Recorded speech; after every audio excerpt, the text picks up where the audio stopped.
ఏపీలో మంత్రులు వాళ్ళు కేటాయించిన శాఖలు ఒకసారి వంగలపూడి అనిత హోంశాఖ, పవన్ కళ్యాణ్ కొణిదెల పంచాయతీరాజ్, గ్రామీణాభివృద్ధి, తాగునీటి సరఫరా, పర్యావరణం, అడవులు, సైన్స్ అండ్ టెక్నాలజీ.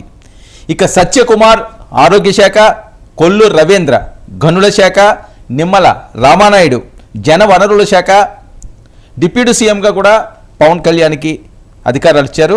ఇక మానవ వనరులు ఐటీ శాఖ నారా లోకేష్, వ్యవసాయం, మార్కెటింగ్, సహకార అచ్చెన్నాయుడు, పౌర సరఫరాల శాఖ నాదెండ్ల మనోహర్, ఆర్థిక శాఖ పయ్యావుల కేశవ్, దేవాదాయ శాఖ రామ్ నారాయణ రెడ్డి, రెవెన్యూ శాఖ అనగాని ప్రసాద్, గృహ నిర్మాణ శాఖ కొలుసు పార్థసారథి, మహిళా గిరిజన సంక్షేమ శాఖ గుమ్మడి సంధ్యారాణి, కార్మిక శాఖ వాసంశెట్టి సుభాష్, న్యాయ మైనారిటీ శాఖ ఫరూక్, విద్యుత్ శాఖ గొట్టిపాటి రవికుమార్, జిఏడి శాంతి భద్రతలు సీఎం చంద్రబాబు, పట్టణాభివృద్ధి నారాయణ, సాంఘిక సంక్షేమ శాఖ బాల వీరాంజనేయ స్వామి, టూరిజం సినిమాటోగ్రఫీ కందుల దుర్గేష్, రోడ్లు భవనాల శాఖ జనార్దన్ రెడ్డి, పరిశ్రమలు వాణిజ్యం food processing TG Bharat, BC welfare చేనేత సవిత, మధ్య చిన్న తరహా పరిశ్రమలు కొండపల్లి శ్రీనివాస్, రవాణా యువజన క్రీడా శాఖ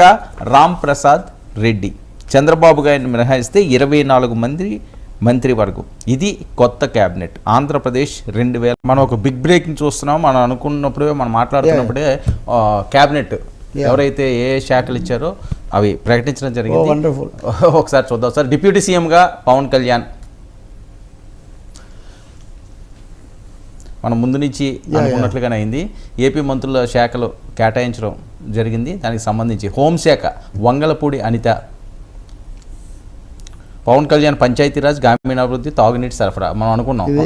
అదే డిప్యూటీ సీఎంగా కూడా పవన్ కళ్యాణ్కి